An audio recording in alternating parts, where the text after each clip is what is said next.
Hello everybody, it has been a long time since I've done some videos of any kind, but especially Civ 5.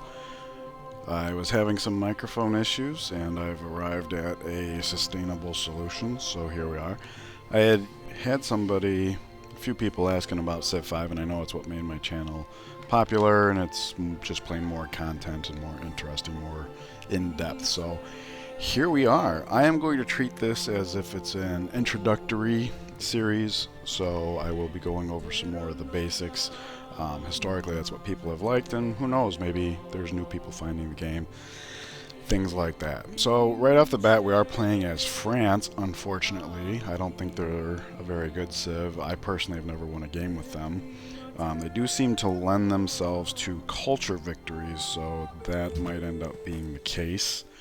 Before I get started, on Pangea, Large, Immortal, and Standard Speed. I would consider myself more of a King player, just because I tend to be more casual. However, King, there just comes a point where you're like the clear victor and the rest of it just matters, and that's not very fun. And also on Immortal, the other civs tend to have money, so when you get extra resources, horses, things like that, you can actually use them for something. So that's where we are there, and I am very rusty, so I apologize if that leads to inefficient play. So right off the bat, this is not a good start. Jungle tends to be better later on when you get more towards university. Is it that mixed jungles yield science? Then jungles can be great, and but we do have two unique luxuries, so typically I do just settle where the settler is. It does tend to be the best. And the reason I go production focus is the way that tile yields work is at the end of your turn, it'll count up the food, which if you grow another citizen, it will plot that citizen based on this. And then it goes on to count hammers and such. So whatever you put here besides food, you'll actually get a little bit extra of if you make it your city's focus and then manually manage your citizens. So next citizen we get, they would go here just because that's the highest production. So that's 2 extra hammers for the next citizen, 2 extra hammers a citizen after that, or once this tile's available, some extra gold as well. It's just a little easy way to min-max, and that is something I like to do. Now I do get asked quite often about my interface. I'm using a very outdated version of enhanced user interface, and I had personally modified it with this little adjustment here. If you have an unlocked citizen, the face is green, the lock is green, the tiles highlight is green. I made it to where the tiles highlight is magenta. Just makes it easier when you got a big city, a lot of things going on, to spot where your unlocked citizens are.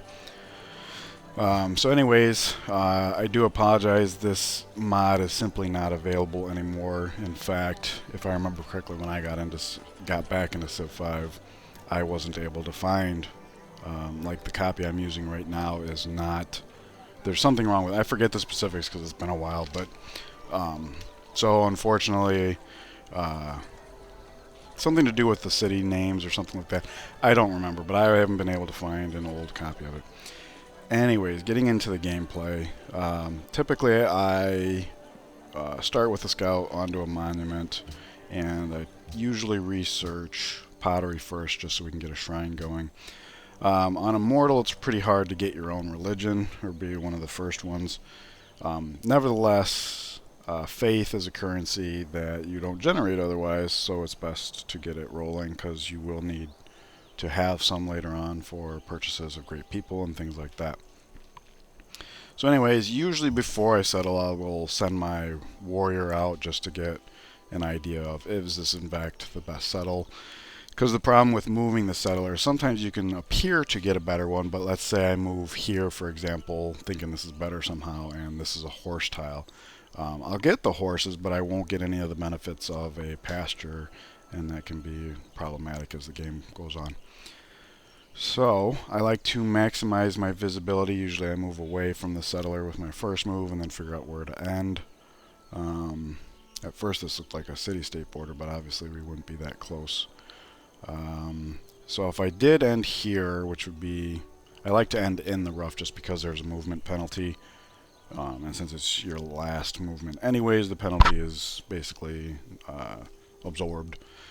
Here I will end here just because there's a river here and it's going to take us the full 2 tiles to get over it. Whereas if we ended here, 1 move and then 2 moves, it's pretty inefficient.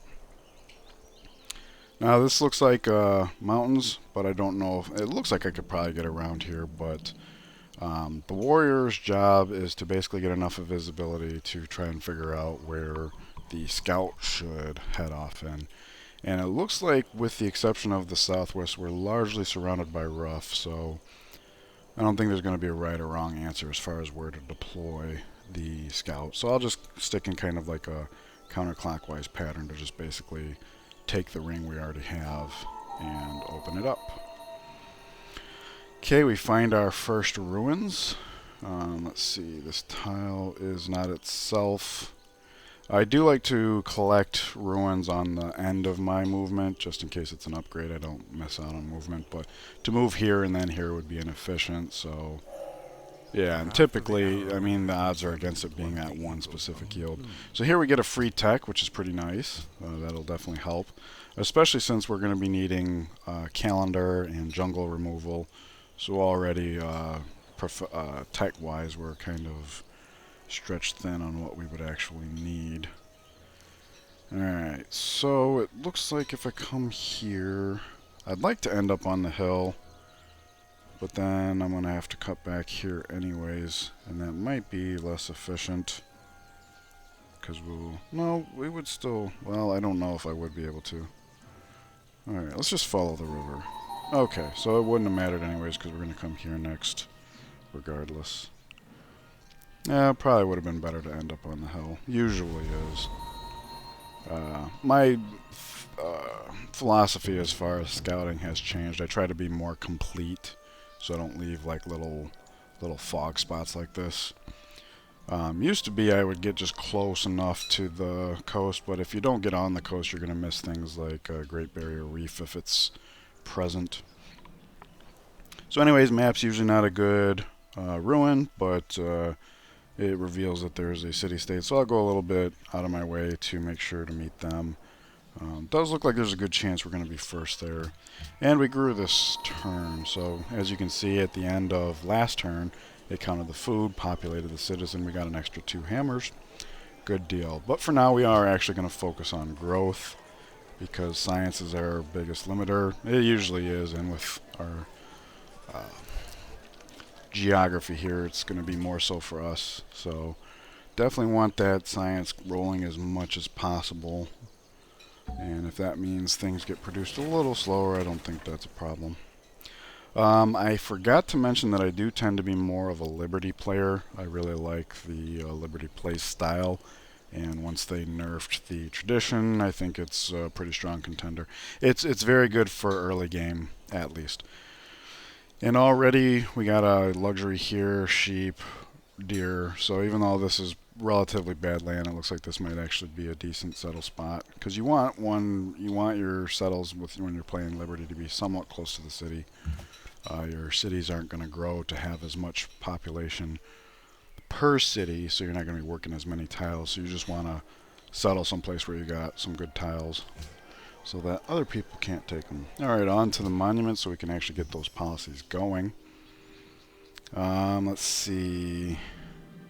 This looks like the end of this mountain range. So the warrior should be able, even though there's a lot of hills here, they should be able to like come through around here and stuff. So maybe head east.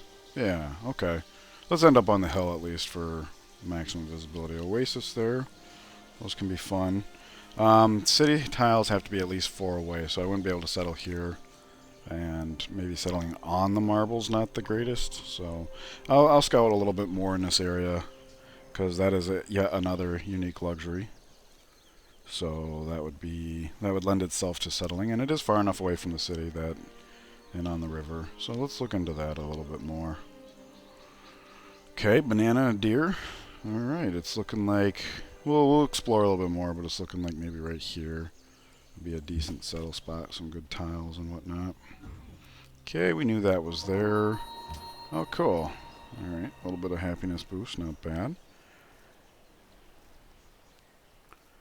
Okay, so yeah, This might be a, especially if we settle a city here, this might be a city-state that we steal a worker or two from. It's relatively close, especially once we settle down here, which it's looking like would be a good chance first, and it's religious, so we get some faith. So once we do get that shrine going, maybe we actually do have a chance at a pantheon at the very least. The lands we have access to thus far are not really lending themselves to a decent religion. But I'm seeing lots of citrus around, so and bananas. So like God of the Sun, I think it's called. Gives those tiles extra food. Uh-oh, did you take my... Okay, he didn't... There he is. Alright, so... I was afraid, since I just moved out there, that maybe he took the ruins. Oh, that is very nice. Okay, usually when I find this, I actually denote which of my archers is a scout, just because I can tell at a glance which one has the ignores terrain cost. It's very handy because it allows you to like step and shoot even onto hills and stuff like that. These can be very, very powerful in the early game. However, that does mean we are going to need a proper scout. I'll keep treating this guy like the scout for the time being, but probably going to have him involved in, you know, combat type scenarios sooner rather than later. So I will be replacing that as soon as possible. However, with the boost and a pantheon that we would like, I think I will stick to the plan of building the shrine next.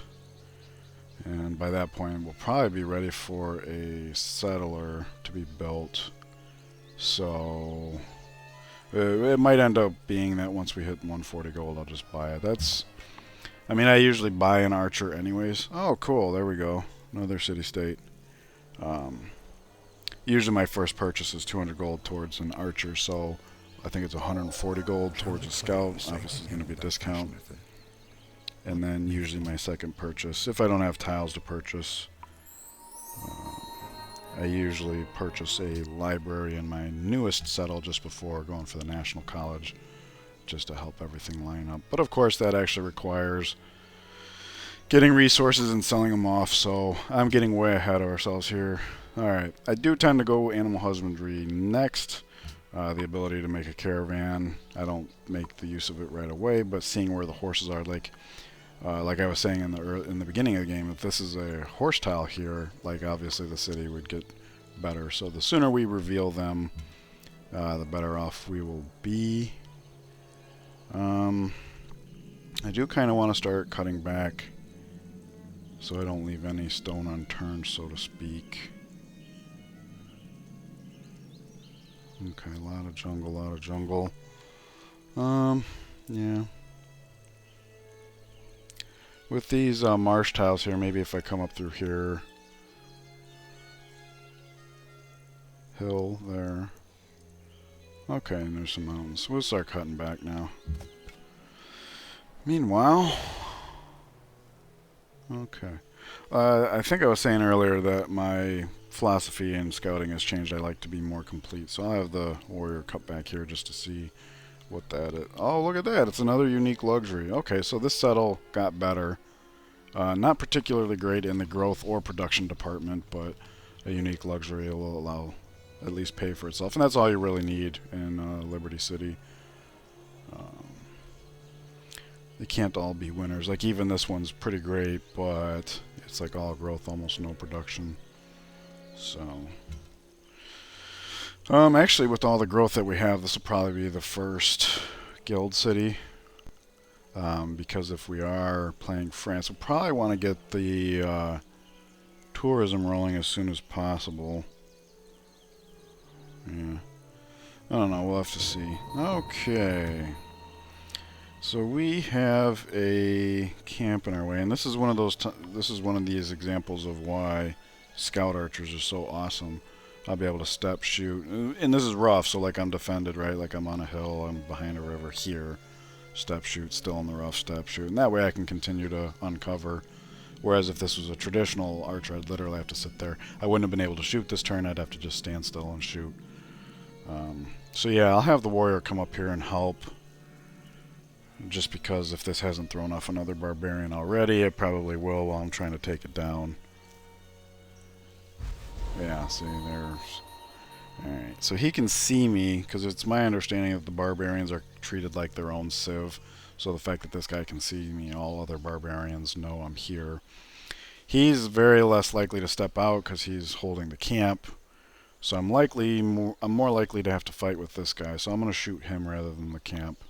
And like I said, I'll have the warrior start heading up. Alright, so we got a couple extra hammers there, but again, we're going to focus on growth for the time being. Oh, and yeah, I forgot to mention, like I normally would have stepped and shot just to continue the visibility, but obviously here, that's just not a possibility. Alright, so we dealt with that. Okay, we'll come up here. Even if he comes here, we'll be able to cross the river and start heading up there to help out. And then probably both of them will head to the southwest, deal with that camp, and by that point this city-state should have a worker for us. So that's all working out pretty well, I would say. I wish he would be on this side of the river so that my warrior could help out more, but who knows, maybe this guy will just attack me directly and expedite his demise. That would be super. Yep, there we go. Okay, so there is, I almost always choose the rough promotions just because, I mean, obviously it would be a good idea here anyways, but I just tend to default because there's penalties for fighting into the rough. So that's a way of helping to offset that. I'll come here. I could have come either way. This gives more visibility overall. This would help me stay closer to my city if I had like workers, if I might have to step back to support that. So now I'm pretty much going to ignore this guy just because my warrior is getting closer and I'm going to want to be able to finish his camp off. So here I will step and shoot. Oh. Now see, if that guy hadn't been here and I was able to come here earlier, I probably would have just swooped in and like caught that, but because the warrior is here, I want to get this finished off quickly. Yeah, like maybe step, shoot, he'll move in, and then he can step, shoot for the flanking bonus, and that will certainly finish us off. And then maybe the archer heads back to town to heal up while the warrior steps there. That's not rough, no, so I can step there and start heading to the southwest. That's probably how it's going to go. Anyways, I'm going to build a shrine here. It's real iffy on Immortal. But not only will that get the faith rolling, but if I can get a pantheon, it looks like God of the Sun will help. We got some more scouting to do, but right now I'm only seeing 3 cities and only 1 other civ, so who knows? Who knows? But if we are small in the city count as Liberty, we're obviously going to want them to be as high pop as possible. Luckily, I wouldn't need the flanking bonus to finish this camp off because if this barbarian steps here, I won't be able to step in and shoot because of the zone of control. Yeah. So even if I have to step here to shoot, this should be weakened enough for the warrior to finish it off, probably. If not, it's only going to be because he's damaged. But between the two of them, I'll be able to finish all that up, no problem. Okay, what tech to go? Oh, look at that! We actually have 2 horse tiles near the capital. Okay, so the capital just got significantly better. And we'll probably grow into a point where we can, if nothing else, we could buy the banana tile. So 1, 2, 3, 4, 5 good tiles. Alright, so this city is not as bad as it originally looked. And that's part of the reason why I don't move. Luckily, if we had moved like here, which I never would have, but I've been using that as an example, it would not have occupied a horse tile. So grassland horses are awesome because they've got 2 food, so they pay for their own citizen and give you an extra hammer to boot. This is a good production tile, and because we have a good growth tile, that will offset that. And then, of course, this will be a good growth tile to offset the production tile here. But that would mean we're going to have to grow 2 tiles and then grow a 3rd one over here, which this is probably a good candidate after we have the horses, at which point we could just buy into that. Speaking of buying, I do not want to forget that we have our eyes on a scout. Anyways, yeah, there's the horses there. It doesn't surprise me because when I was seeing this, I could see the 2 food and 1 hammer, which is weird. I don't know why. Maybe they could already see that it's horses. I don't know. Because we weren't seeing the Oh, and in fact, we're still not. Anyways, I'm delaying the game here. I'm trying to figure out tech. If we take mining when we do get a well, if we get a worker, we're going to have the horses to manage. But we're going to be playing Liberty.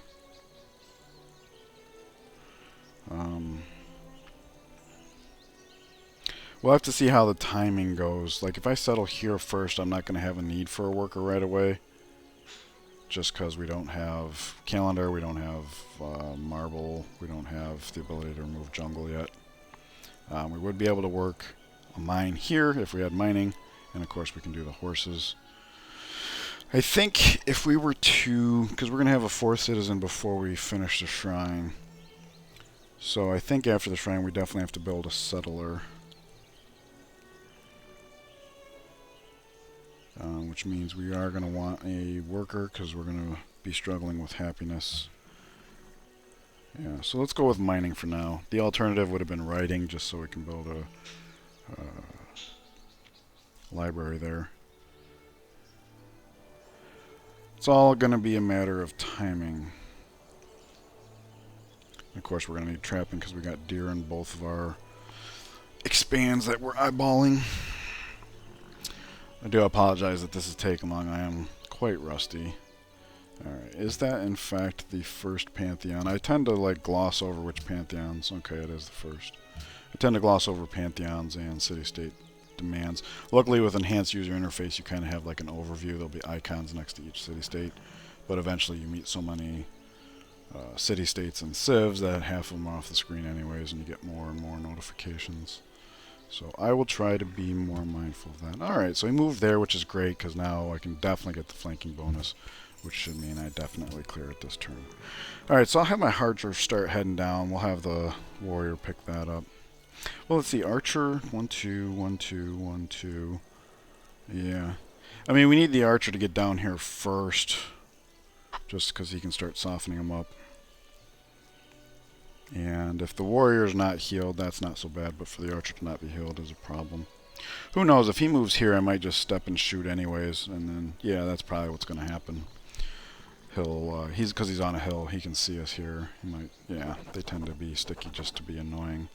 So I will have the warrior pick this up. He who destroys a good book kills That is so good. Oh, wow. It's so good because it's a second tier, right? Like, when I got archery for free, that was first tier. At this point, it's, you know, like, what, 7 turns, I think it was? Whereas this was 11, so that's way more valuable. And by the way, this is yet another reason to start with the pottery technology, because then if you do, say it was the turn we finished pottery and we had a ruin that gives us a free tech, we got 1, 2, 3 first tier available, and 1, 2, 3. There's literally a 50% chance you'll get the more valuable tech, even if it's like sailing, right, and you're not on the coast like we're not. It just takes more science to acquire, and you will want it eventually for other things that have it as a requisite. So, and the fact that it's writing now means we can come trade embassies with him. Okay, so that's just very good all over. Anyways, let's start with the Liberty Tree. And here's where the timing comes in. I usually... I mean, you got to be fluid with these decisions, but usually I take Republic first just to get the production, and then I choose which one of these based on the situation.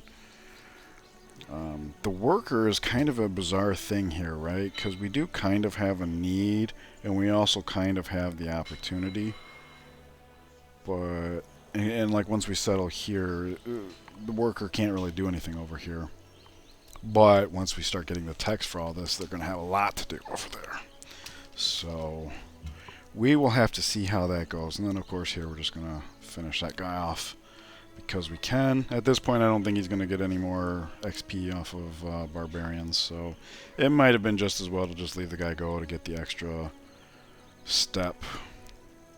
Because, like I said, we do want them getting to the camp ahead of the warrior just to soften them up so the warrior can start putting in work right away. He's the more agile unit, the scout archer.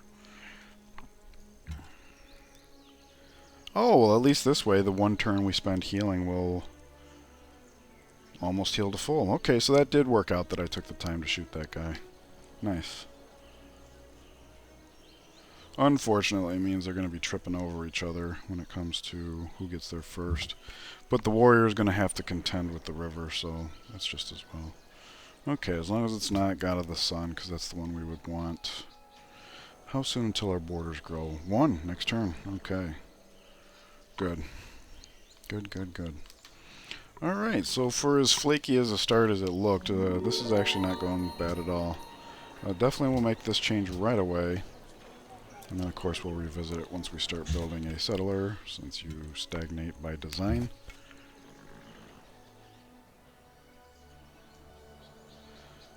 Okay, so 1, 2, he's going to heal up, so 1, 2. They'll both be bucking for this tile. That's unfortunate. Well, no, because I can have the warrior cross the river here, 1, 2. Yeah, that's better. Okay, good. So they won't strictly be tripping over each other. You know, alternatively, I could just have the warrior heal a turn. That's actually not a bad idea. Okay, so the shrine is finished next turn. It really doesn't matter where that citizen is placed. So I'm just going to leave it there because it's not just food and hammers but also gold. It's just for the 1 turn. I'm not going to put too much thought into it. Right, so now we did choose mining and we got writing for free. So if we had a worker, there's horses, there's mining to work on, plenty, but as soon as we drop the next city, our happiness is 0. Once we mine the silver, that's not a problem anymore. But then that'll be around the time we're getting another city. So, masonry would allow us to do marble, but we're not going to have a worker over there right away. So I'm thinking marble should come after the removal of jungle, because we're going to want that for here first. Also, though, the removal of jungle is going to take away a food from this tile. So we're not too eager to get that taken care of. So maybe for now we'll just go with calendar. Yeah, and we also want trapping because the circus will probably come in handy.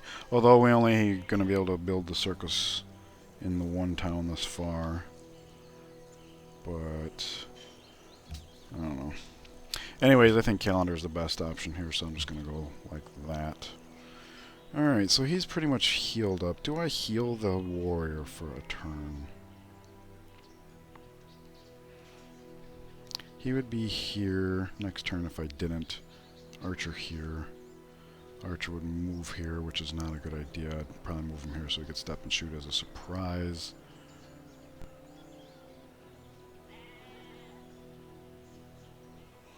Step and shoot as a surprise. The warrior could hit, but he wouldn't be at full health. So he's going to be, the warrior is going to be sitting for at least a turn anyways. Might as well do that sitting inside the borders. I hope I didn't gloss over the thought process of that. Yikes. Shaka is a neighbor. And because we got writing for free, we can exchange embassies right away. Okay, so he's a bit distant.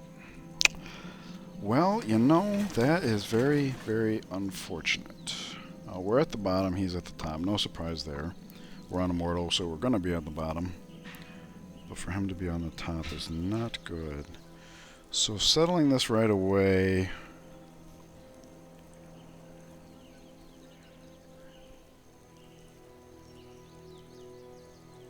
Alright. I'm thinking it might be worthwhile to settle down here first. If we could get here in time before him, it would upset him. He might even go so far as to denounce us. And if we piss him off and provoke him to attack us, because this is a relatively defensible city, it is surrounded by rough. So as long as he didn't have like catapults, we could defend it with a skeleton crew. And because these tiles are so hard to develop right now, it's not like he'd do a lot of pillaging and damaging us. I'm just trying to think of if we beelined to... I'm thinking, can we afford to beeline to collective rule rather than getting the worker out? Because it's not just the free worker, but it's also expediting tile improvement, right? Because if we can beeline, if we can afford to beeline down to the free settler, we can get a third city online relatively quickly. And then if we do piss him off, we just have more points of production as far as like beefing up our army for defending against him. I guess it's all going to come down to how soon a worker is going to be available down here. But luckily we're going to have personnel down here, so we will know pretty much right away. Like next turn I'll move my archer down and we'll have visibility on that. So that's worthwhile. Alright, so anyways, let's go ahead and lock this in because now we are going to be building a settler. So we're just looking at max hammers, quickest turnaround. So 8 hammers there. This will almost certainly improve. 9. I should take this moment to say that when you do go to build a settler, play with your tiles because food actually contributes to production. And I really wish I could remember the way it goes. I think it's your first, second, and fourth food are all 1 hammer each, and then every 4 food after that. So definitely experiment, because like if we can keep this tile for the gold, that would be great. But if it turns out that like, okay, when this tile comes online, we might just be able to get more hammers. And of course you got to decide for yourself, like here, yeah, we are more hammers. So it's 10, that'd be in 11 turns as opposed to 12 turns. Is that 1 turn worth missing out on the gold? Which, speaking of missing out on the gold, I forgot to buy a scout when we cleared that camp. That's very unfortunate. Let's do it now. I mean, it's a trade-off, right? We missed out on the scout right away, but we did get writing from that ruin, so that's pretty handy. Do we know where he is yet? No. He came from the... He found us here, so he's probably over here somewhere.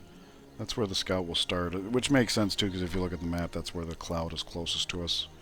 And we already have a southwest and an east settle, and we know that southeast is not good. So we get the scout up here, start clearing things out, try to figure out where another settle would go. Very unfortunate I missed out on that. Anyways, we are past the half-hour mark, so I'm going to clip it here. I hope you guys have enjoyed it. It's been a bit of a slow start. I'm rusty and there's lots to go over, but I hope you've enjoyed it. Stay tuned for the next part and enjoy the rest of your day. Take care.